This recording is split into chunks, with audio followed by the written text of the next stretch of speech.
Stage पर तशरीफ़ फरमा मुअज़्ज़ज़ उलमाए किराम,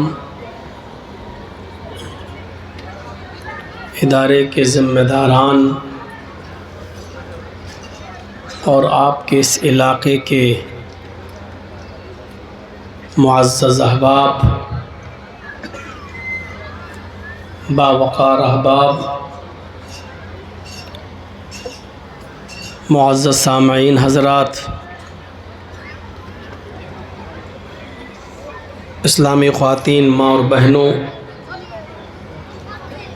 कौम व मिल्लत के लायक वर नौजवानों, अज़ीज़ बच्चों, रात के तकरीबन 1 बजे तक आपने मुख्तलिफ़ टॉपिक्स पर मुख्तलिफ़ उलमा से उनके मुख्तलिफ़ उसलूब व लहजे में बड़ी कीमती बातें समाअत फरमाई हैं और अब तक बैठे हुए हैं।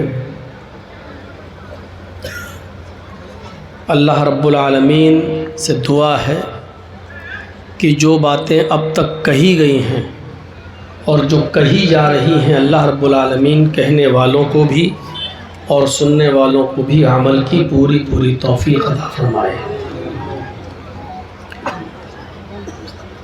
इसमें कोई शक नहीं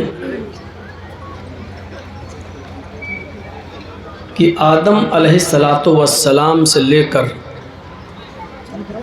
मुहम्मदुर रसूलुल्लाह सल्लल्लाहु अलैहि वसल्लम तक जितने भी पैगंबर, जितने भी नबी इस दुनिया में आए, उन तमाम नबियों ने इस्लाम की दावत दी।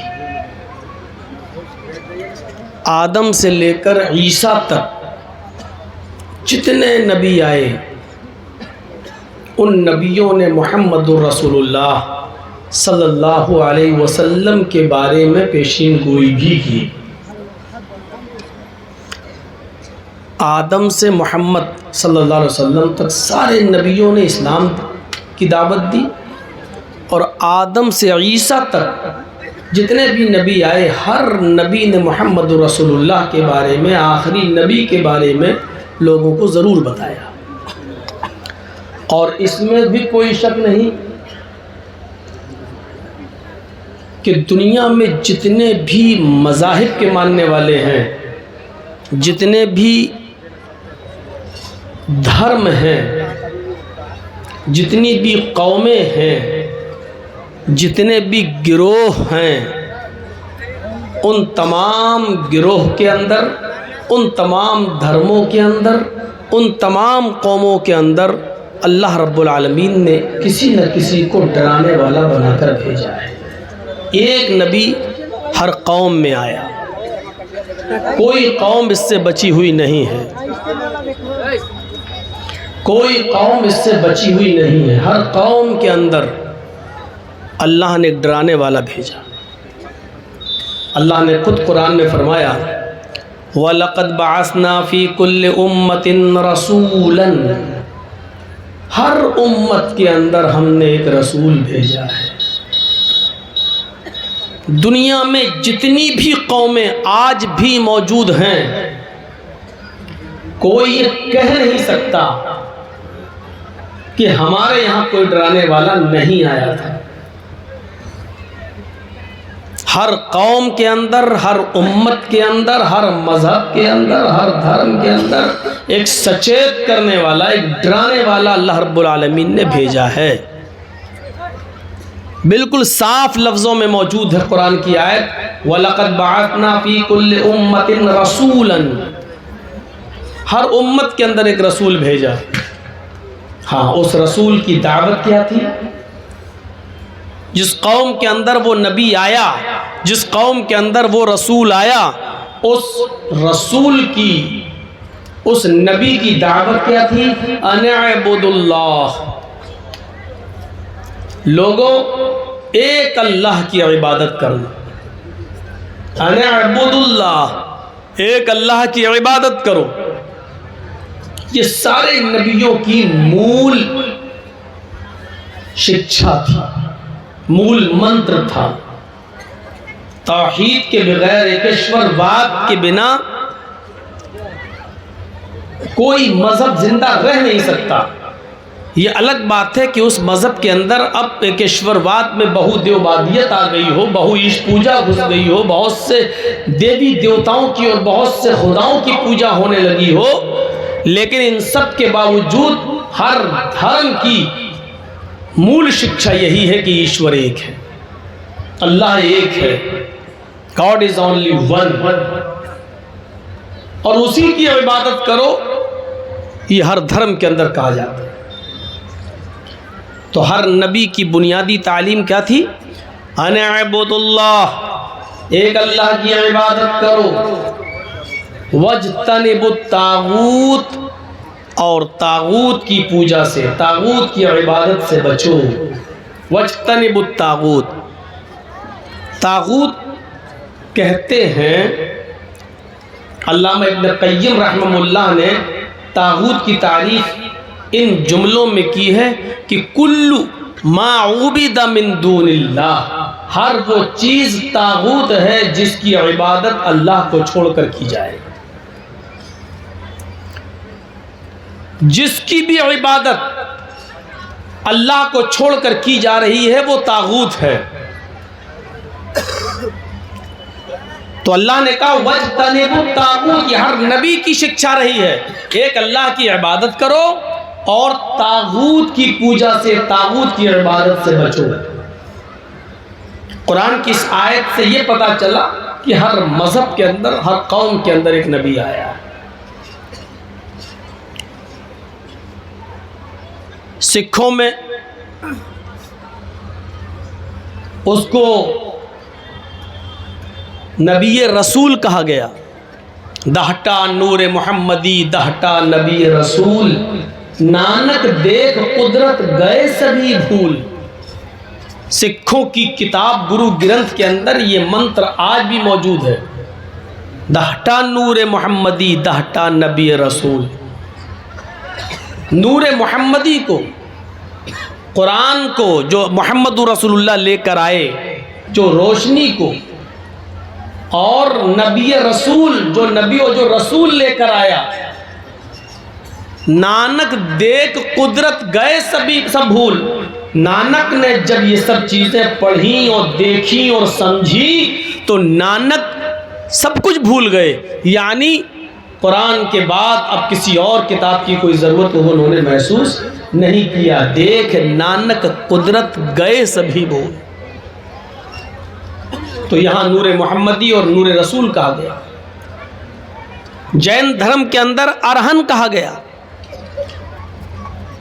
तुम शुद्ध और शुभ कार्य नहीं कर सकते हो तो मत करो, ईश्वर की पूजा नहीं कर सकते हो तो मत करो, तुम्हें चिंता किस चीज की है, तुम्हारे लिए अरहन काफी है। ये जैनिज्म में लिखा हुआ है। महावीर जी ने कहा तुम्हें चिंता किस चीज की है, तुम्हारे लिए अरहन काफी, यानी एक अल्लाह की इबादत नहीं कर सकते मत करो, अच्छे काम नहीं कर सकते हो मत करो, फिर भी कोई बात नहीं, चिंता किस चीज की है, तुम्हारे लिए अरहन काफी है। अरहन का माना होता पक्षदाता। तो अरहन का माना होता पक्षदाता, शिफाअत करने वाला। तुम्हारे लिए अरहन काफी है, मतलब शिफाअत करने वाला काफी है। हम लोगों में भी ये बात कही जाती है, हदीस से ये साबित है कि क़यामत के दिन अल्लाह के नबी सल्लल्लाहु अलैहि वसल्लम गुनाहगार लोगों की सिफारिश करेंगे, शिफाअत करेंगे। और इसीलिए नबी अकरम का एक नाम ये भी है, शफ़ीउल मुज़नबीन, गुनाहगारों की शिफाअत करने वाले। जब बहुत से लोग परेशान होंगे, नफ्सा नफ्सी का आलम होगा, तो अल्लाह के नबी सजदे में अपना सर रख देंगे, आवाज़ आएगी इरफा रासका या मोहम्मद, आए मोहम्मद अपना सर उठाओ, सल्लल्लाहु अलैहि वसल्लम अपना सर उठाओ। सल मांगो तो होता, जो मांगोगे तुम्हें दिया जाएगा। तो उस वक्त अल्लाह के नबी सल्लल्लाहु अलैहि वसल्लम कहेंगे, अल्लाह मेरे उम्मती मेरे उम्मती मेरे उम्मती आज जहन्नम के बिल्कुल दरवाजे पर खड़े हुए, अल्लाह इनको बख्श दे। तो अल्लाह ताला जितने लोगों को चाहेगा बख्श देगा, नबी की शिफाअत कबूल करेगा।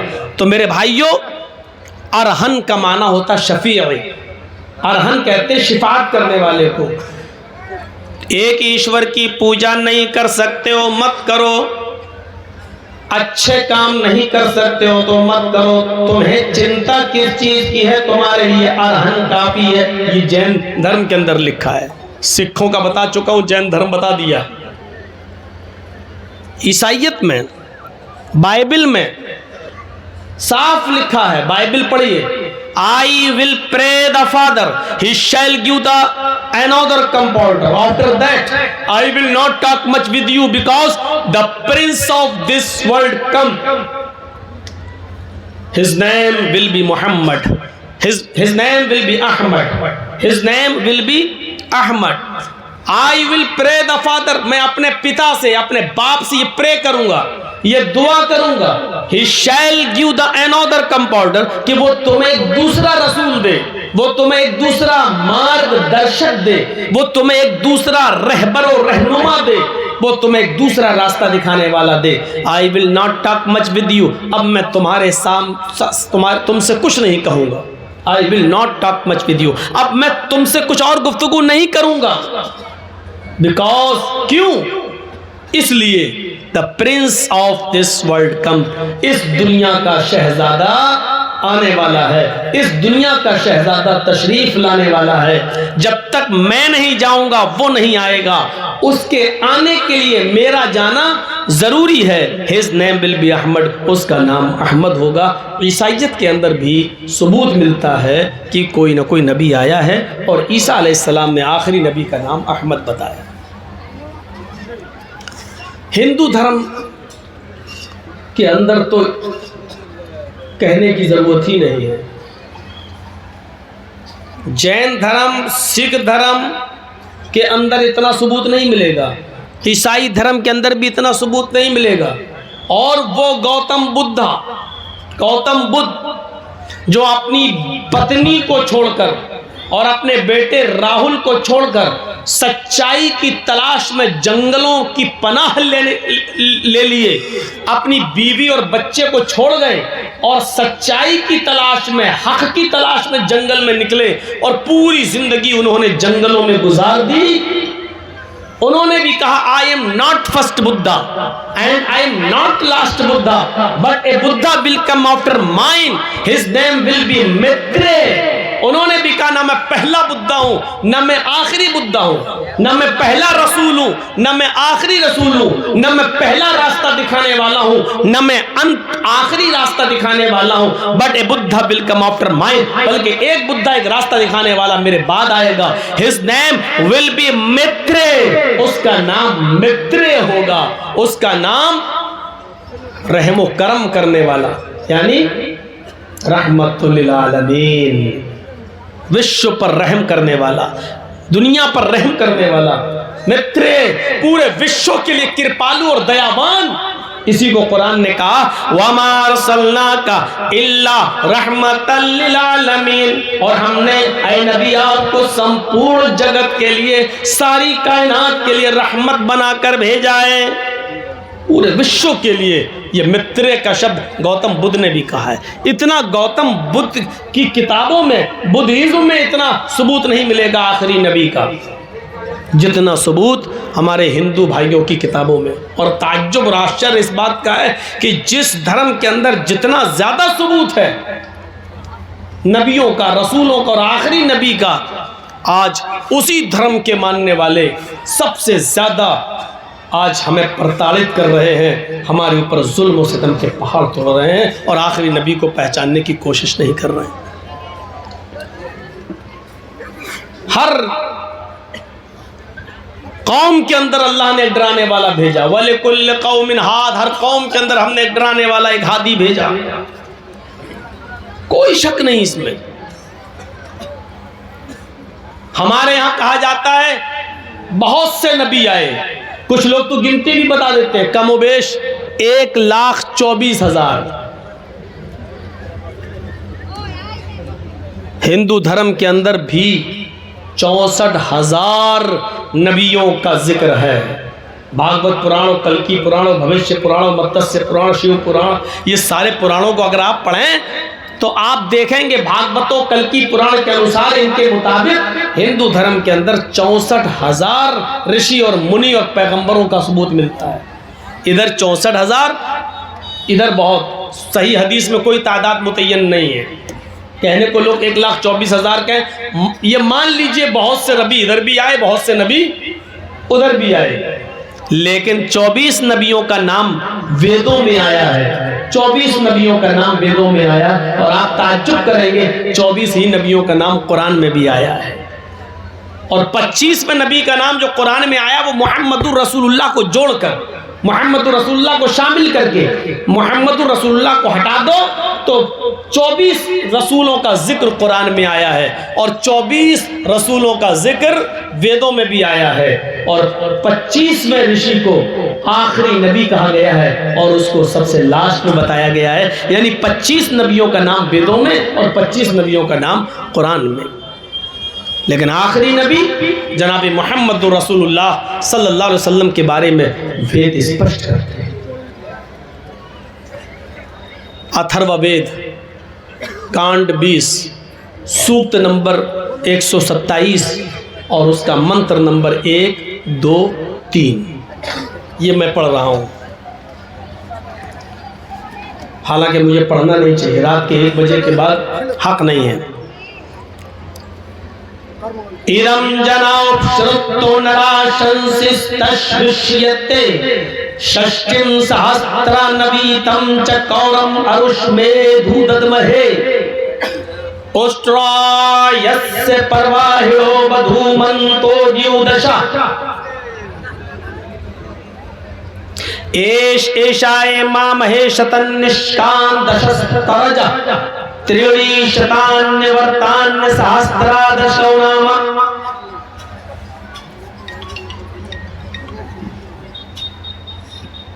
ये मंत्र हैं। इन मंत्रों के बाद किसी भी पंडित को और किसी भी हिंदू को कुछ सोचने की जरूरत ही नहीं है। किताब तुम्हारी, वेद तुम्हारे, लिखने वाले तुम्हारे, छापने वाली प्रेसें तुम्हारी, कागज तुम्हारा, स्याही तुम्हारी, कलम तुम्हारा, प्रेस तुम्हारे जहां से छपी है ये किताबें, लेकिन अफसोस ये है कि बताने वाले पंडित तुम्हारे नहीं। एक एक शब्द की मीनिंग पर गौर करो। इदम अय जना लोगो, इदम जना अय लोगो, जैसे हम लोग पढ़ते हैं या अय्युहन्नास अय लोगो। कुरान करीम में जैसे कहा गया या अय्युहन्नास अय लोगो, है इंसानों, बिल्कुल वही चीज। इदम जना, इदम हर्फ निदा, अय जना जनता, लोगो, इदम जना हाय मानव जाति, हाय लोगो, हाय इंसानों, उपश्रुत ध्यान पूर्वक सुनो। उपश्रुत, उप मानी नीचे, श्रुत मानी कान, कानों के नीचे सुनो। क्या मतलब? कभी कभी बोला जाता ना लगाएंगे कान के नीचे, तो कान के नीचे लगाने का मतलब क्या है? मतलब जोरदार थप्पड़, छठी का दूध याद आ जाए, इसे बोला जाता ना लगाएंगे भी कान के नीचे। कान के नीचे लगाने का मतलब जोरदार। और जब कहा जाए गौर से सुनो तो इसका मतलब कानों के नीचे सुनो, यानी गौर से सुनो। और जब कहा जाए गौर से सुनो तो इसका मतलब ये कोई मामूली बात नहीं है, बहुत इंपॉर्टेंट बात है, इसीलिए कहा जाएगा गौर से सुनो। जब आपसे कहा जाए सुनो, ध्यान से सुनो, अच्छी तरह सुनो, इसका मतलब यह है कि कोई छोटी मोटी बात नहीं है, बहुत महत्वपूर्ण बात, बहुत कीमती बात है। तो इसी को वेद कह रहा है इदम जना उपश्रुत, हाय लोगो गौर से सुनो, ध्यान पूर्वक सुनो, कानों के नीचे सुनो। नराशंस इस्तशविष्यते, मोहम्मद आएंगे। अब आप कहो मौलाना साहब ये मोहम्मद कहाँ से कह दिया आपने, मोहम्मद तो आया है नहीं संस्कृत में। यकीनन नहीं आया, लेकिन नराशंस की मीनिंग क्या करेंगे आप, नराशंस का तर्जमा क्या करेंगे आप? नर के माना इंसान, मनुष्य। नर कभी कभी बोलते नारायण, क्या मतलब होता है? राम नारायण। नर के माना इंसान, आयन मनी आने वाला, आने वाला इंसान।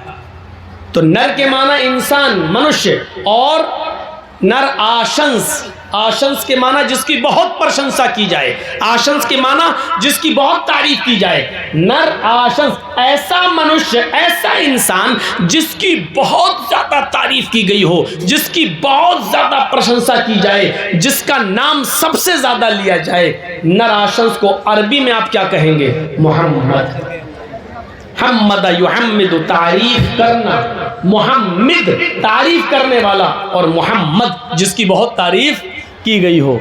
मुहम्मिद इसमें फाइल, तारीफ करने वाला, और इसी को ऑब्जेक्ट मफूल जब आप इस्तेमाल करेंगे तो क्या होगा? मोहम्मद जिसकी तारीफ बहुत की गई हो, ऐसा इंसान जिसका नाम सबसे ज्यादा लिया गया हो।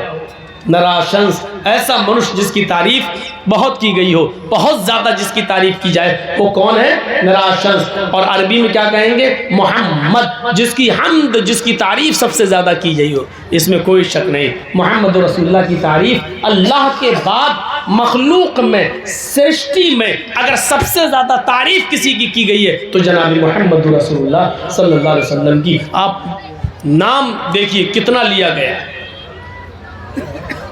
आप सुबह उठिए, यहां से देखिए, आप जब आप सुबह उठेंगे, फजर की अजान की जब आवाज आएगी तो आप सुनेंगे अल्लाहु अकबर, अल्लाहु अकबर। फिर आप सुनेंगे अशहदु अल्ला इलाहा इल्लल्लाह। इसके फौरन बाद नाम लिया जाएगा अशहदु अन्ना मुहम्मदुर रसूलुल्लाह।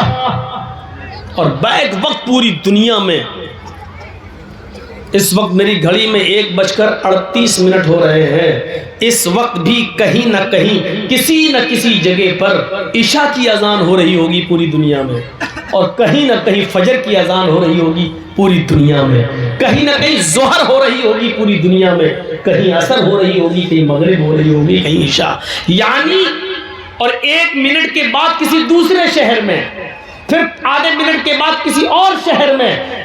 एनसाइक्लोपीडिया ब्रिटानिका का क्रिश्चियन राइटर लिखता है 1 सेकंड भी ऐसा नहीं जाता 24 घंटे में, 24 घंटे में 1 सेकंड भी ऐसा नहीं जाता जिस सेकंड में मोहम्मद रसूलुल्लाह का नाम न लिया जा रहा हो, कहीं ना कहीं दुनिया के किसी न किसी कोने में। तो बताइए सबसे ज्यादा तारीफ किसकी हो रही है? मोहम्मद रसूलुल्लाह सल्लल्लाहु अलैहि वसल्लम।